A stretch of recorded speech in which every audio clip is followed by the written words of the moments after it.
Hello, hello, everybody. Welcome, welcome, welcome. I'm Jean Jones. Can you do me a favor? Can you get your phone out, check, and make sure you guys can see me and hear me as well. I am Jean Jones with OPM Training School. Welcome to our Monday night live on Facebook. You can hear me. Can you see me? Y'all can see me? Okay, fantastic. Y'all just turn the volume down on your phone and make sure I don't get out of camera view. All right. Of course, we do this on live Mondays and Wednesdays to help our students who are long distance, who cannot make it to class, to get a little bit of a snapshot as relates to what we discuss in math in our class. So for the last couple of weeks, or I would say the last couple of live Facebook postings, we've kept it pretty short. I did that to make sure that it was to the point, so that you can actually get the information that you needed to be able to be successful as relates to the specific particular lessons that I was teaching as relates to math. So I'm also editing those videos or creating a video that is straight from my phone, uploading it to YouTube as well as to Facebook, so that if it's fuzzy with the live version, you have a much clearer and cleaner version for that particular lesson. So I'm working to get those things done. The actual Facebook Live, well, I would say the actual YouTube channel has been established. You can always go to our website to go directly to our YouTube channel, which is www.opmtrainingschool.education, and you'll click on the area that says Get Your GED, and it'll take you down to the page and the section that helps you to connect to us as it relates to our GED program with our school. Today, before I get started with today's lesson, what I would like to do is just prepare you for our fall season and our fall semester. Now, the students who have come to my evening class is aware of this already, but I wanted to share it with you. We will be changing our schedule from Monday and Wednesdays to Monday and Tuesdays. So if you've been missing class on the nighttime, then you probably are not aware of this, but it does say it on our websites, I believe. But if not, we'll have it updated, of course, really soon. So starting on August, and August the 1st is actually on a Thursday, but that following Monday, we will have class on Monday as usual. And then instead of having classes on Wednesday, we will move the classes to Tuesdays to accommodate my personal school schedule. So we will have classes on Mondays and Tuesdays starting August, and we'll keep it like that unless something else comes up with my schedule. But at least definitely for the fall semester, and probably in the spring as well. But if it changes in the spring, I'll let you know. So look for those changes. Prepare yourself for those changes. If you are a student that comes into this class, make sure you adjust your schedule to accommodate that, and plan to be here on Mondays and Tuesdays instead of on Mondays and Wednesdays. Now, in my hand are calendars, and I was speaking this to my students, and I said I'm going to do this live. I actually handed to my students calendars for the month of July and August, as well as for September and October. Why this is important, my mother said this, and I truly believe it, and I'm still growing up to make sure I do a better job of this, is that you have to plan your work and then work your plan.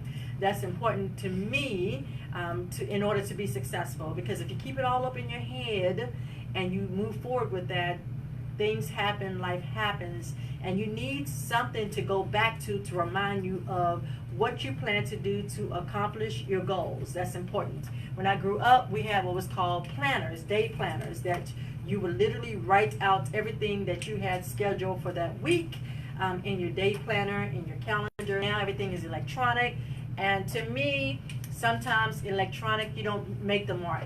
It may hit reminders on your cell phone, but I just believe that it's much better if you actually have a physical calendar that you could put on your wall, in your office, in your bedroom, in your bathroom, just so that you can set your goals and say, okay, by this date, I'm supposed to have this done. By this date, I'm supposed to have that done. I say this to you, my students who are trying to get your GED. This is going to be really helpful for you and what I'm expecting from my students who have registered to be in my class to do. So each student gets a calendar for that month. And what we do is we go over our goals on what we would like to do to successfully get the GED. So in that, some of our students already know by the end of this month, they should already be preparing to pre-test on a test.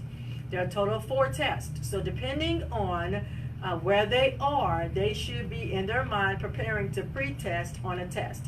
Now, once they pre-test by the end of the month, at the beginning of next month, which is August, they should be preparing to take the actual test, which means they would have successfully pre-test and made the minimum score of 145 points, which means they are ready to actually take the test. And they'll mark it on their calendar. Also, what I am expecting my students to do, and I'm recommending to you as well, is to make sure that if you do any type of assignments or assessments, practice tests, write your scores down to see how you're trending in each subject. So that if you are declining, you need to make some adjustments. If you are improving, yahoo, you're doing a fantastic job. Keep moving forward in that direction, okay? This is going to help you track what you're doing so that you can be successful. Now, you may not need this. You may say, hey, I got this under control. I can move forward with that, and that's cool. You may not need that. But for those of you who are stagnant in your progress and you can't see how you're moving forward with this, this can help develop you, put you on a structural schedule so that you can be successful in getting your GED. Okay, so 2019, make this your Christmas present to yourself in getting your GED, and you can do that by then. You can have this as a Christmas present by the end of this year. You can do that if you put yourself on a plan. That means plan your work and what? Work your plan. So that's going to be very, very important. Now, if you are a person that's watching me and you're saying, hey, I want to be part of the OPM Training School GED program, but I can't get to the class, we are going to have an online program for you that will start after Labor Day. It will start after Labor Day. We will accept registration starting August the 1st, and the registration will be until August the 20 something. I can't remember what it is. We will accept registration, and then registration will close a week prior to we actually start the fall. Now, the reason why it was stopped then is because online is a lot different, and so the method and the approach will be different. So I will have to make sure I know how many students are enrolled in our online program. So we will allow that to happen for a couple of weeks, and then we will close off enrollment, so that, and that enrollment will be from the Monday after Labor Day until the week before Thanksgiving. So it's a short period of time of enrollment, and it's a fee per term. So we will have a fall term and we will have a spring term. So there is a fee for both of them, okay, per term with our online. That is there is a difference when you come to my class. When you come to my class, it's a one-time fee. Now, if you enroll prior to August the 1st, the fee is $40. After August the 1st, as it relates to in class, the fee is $50 to be in our classes on Mondays and Tuesdays, okay? It is a one-time registration fee of $50, and that means that you can be in the class as long as you feel necessary in order to get your GED. There is not additional cost in order to be in the GED prep course. Now, if you want one-on-one tutoring, there is a fee for that. That information is on our website as well. Some people prefer that they have one-on-one tutoring, and I understand that. And if that's something that fits you better, you can go to our website and contact us, and what we'll do is schedule one-on-one tutoring with you. One-on-one tutoring is not online available. One-on-one tutoring is in person here at our location in Duncanville, Texas. So we will post information about our online class. We'll have that information available for you on the website by the end of this week. For those of you who are interested in the online program only, and just understand, each time that you register, there is a registration cost per term for online. So there is a difference long distance versus coming to class physically. So I just wanted to share that information briefly with you to give you an update of what's going on. We're trying to do our very, very best. Let me say this. We are doing our best to provide you with the best services possible so that you can be successful in getting your GED. Now, today's lesson, we're going to talk about plotting coordinates. Plotting coordinates. I've had some students that have asked questions about that.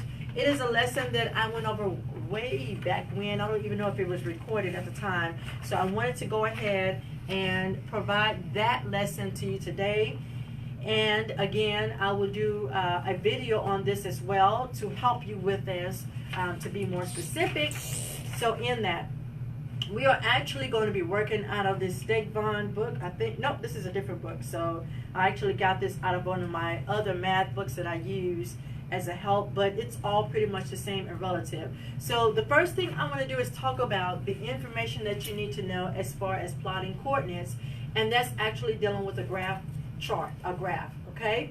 So what I want to do is I'm going to draw, and if you're watching online, go ahead and draw, and I would say kind of like an X or a plus sign. That's a plus sign. So go ahead and draw a large plus sign on a blank sheet of paper. Draw a plus sign on a blank sheet of paper.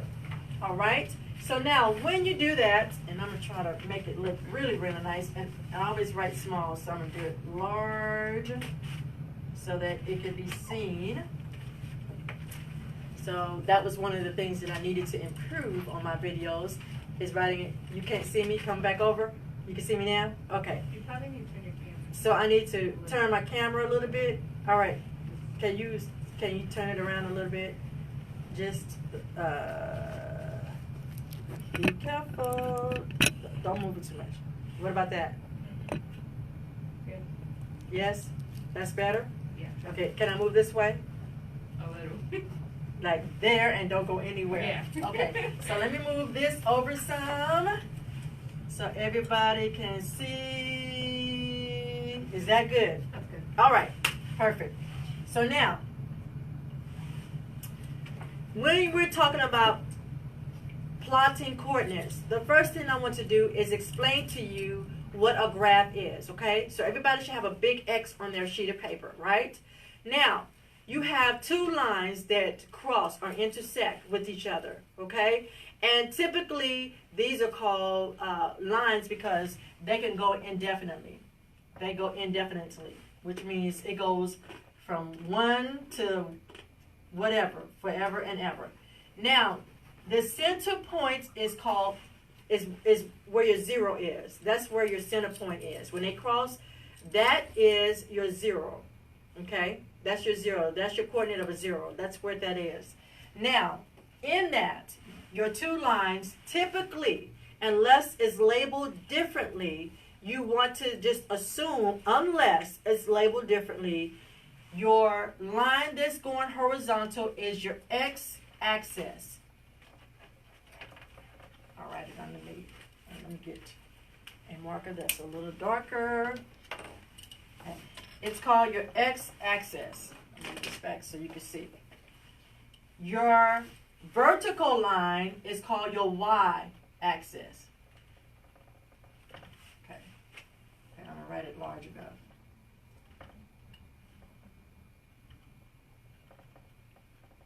And y-axis.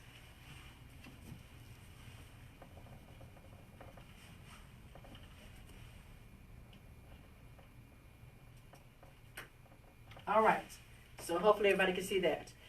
Your horizontal line is your x-axis. Your vertical line is your y-axis, okay?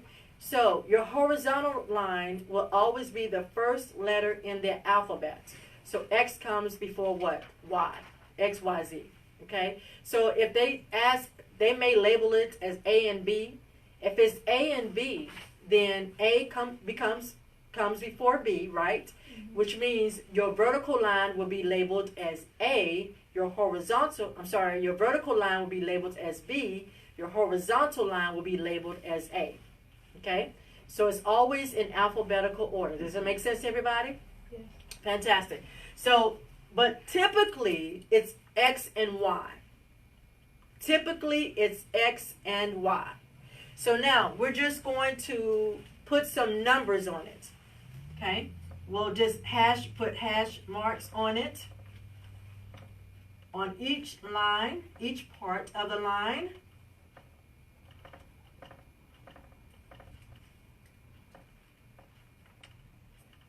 Okay.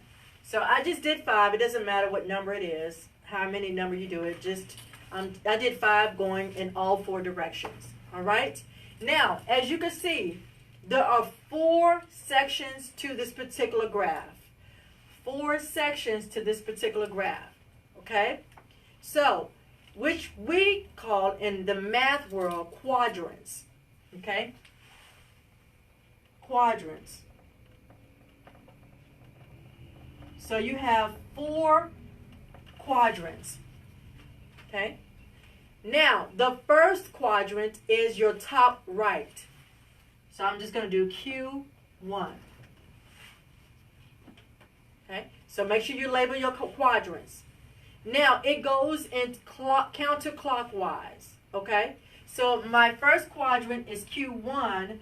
My second quadrant is Q2.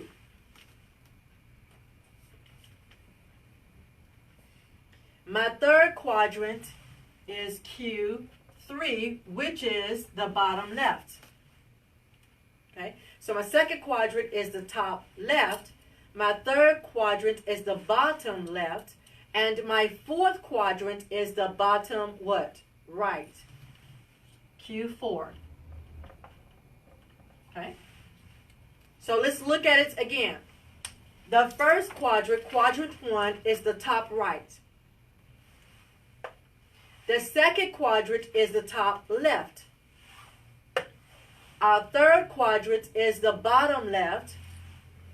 And our fourth quadrant is the bottom what? Right. So 1, 2, 3, 4. As you can see, it goes what? Counterclockwise. All right? Counterclockwise. Now, when we talk about coordinate or plotting coordinates, you have 2 numbers when you're plotting. Okay? So, your first number, and I'm just going to kind of put it right here. I'll just put 1 and 2. Okay? I'm just using 1 and 2. The first number in your coordinates is X. The second one is Y. Okay? So when you see numbers in the parentheses and they're talking about plotting these coordinates, the first number in the parentheses is X. The second number in the parentheses is Y. Everybody with me so far? Okay. So now before we start plotting, what I want to do is identify how those numbers are inside each coordinate as it relates to its integers. Okay. So now, for quadrant 1, X to the right, those numbers are positive. Okay. Those numbers are positive. The right side is a positive. For Y, the numbers are going up, which means the numbers are going to be what? Positive. Okay? So, our numbers in the coordinate is going to be positive and positive. X is positive, Y is positive. Everybody writing it down? Okay?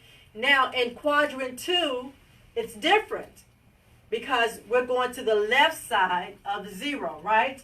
And anytime you go left on somebody, is that a positive thing or a negative thing? That's negative.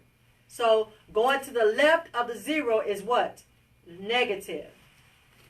But that's for Y. That's for X. But in quadrant 2, Y, you're still going what? Right here. Positive. You're going up, which is a positive. So X is negative and Y is what? Positive. X and Y. X and Y. All right.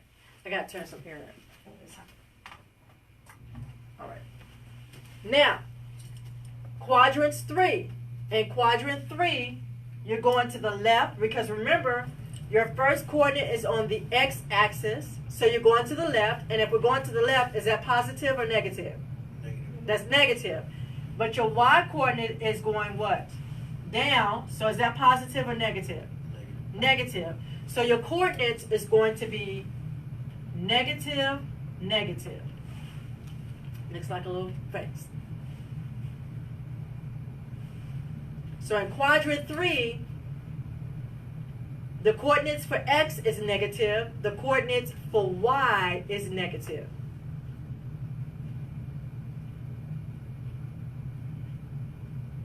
And our last quadrant, which is quadrant 4, our x, we're going to the right this time. So if we're going to the right, is that a positive or a negative? Positive. That's a positive, correct. And for the y, we're going down. So is that a positive or a negative? Negative. Negative, correct. So I'm going to label and label.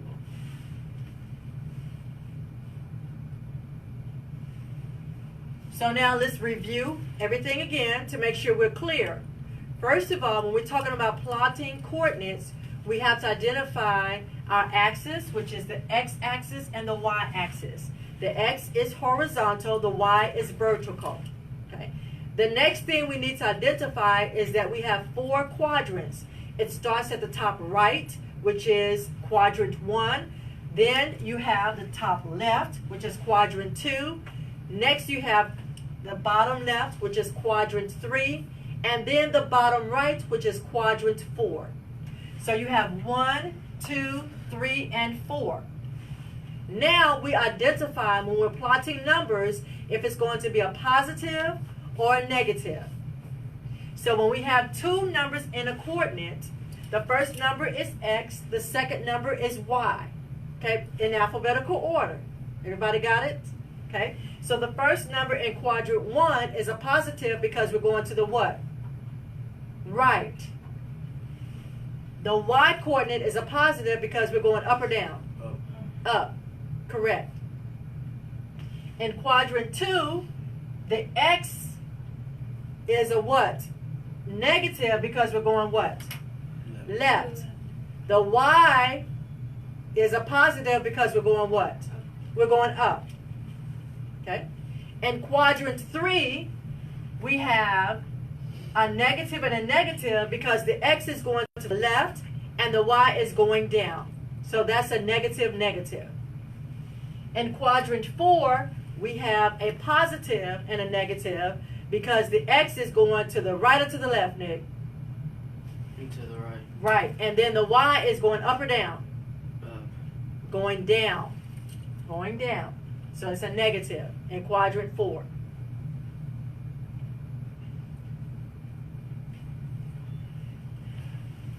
So now, as we prepare to plot and they give us coordinates, we have a handout that we can use now. And number 21 says this: plot these points. And so what we're going to do is we're just going to determine which quadrant these points fall into. And I'm going to tell you the secret is, now that we've labeled it, you could just look at the numbers, and if you see a positive, positive, which quadrant is that going into? Right. Correct. If you see a negative and a positive, that's going where? A negative, positive is what? Left and It's quadrant what? You have 1, 2, 3, 4. Quadrant number 2, correct. So we'll put some numbers up there, and what I want you all to do is you're watching me, and those of you who are in class, you can, on a separate sheet of paper, write these coordinates down where it says number 21. It says to plot them, but we're not going to plot. I want you to write each coordinate down, 2 and 5, negative 1 and 3. Just go across the row. Write it down, and then list the quadrant that it will fall into. So do that on your sheet of paper. Those of you who are watching in the audience, I'm going to write it out for you.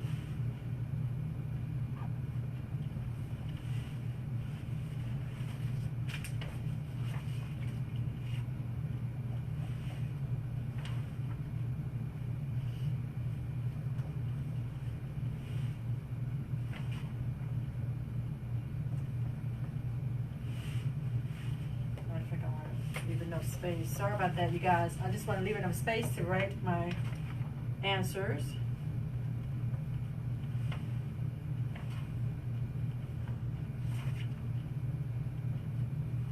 It's -1. And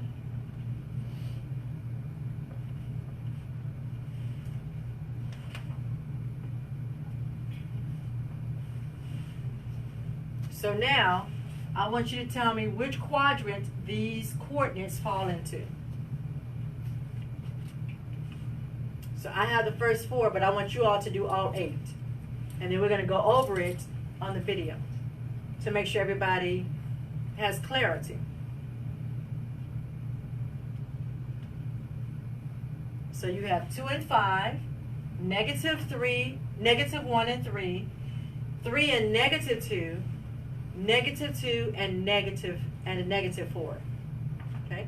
So I want you to tell me which quadrant it falls into. Is it 1, 2, 3, or 4?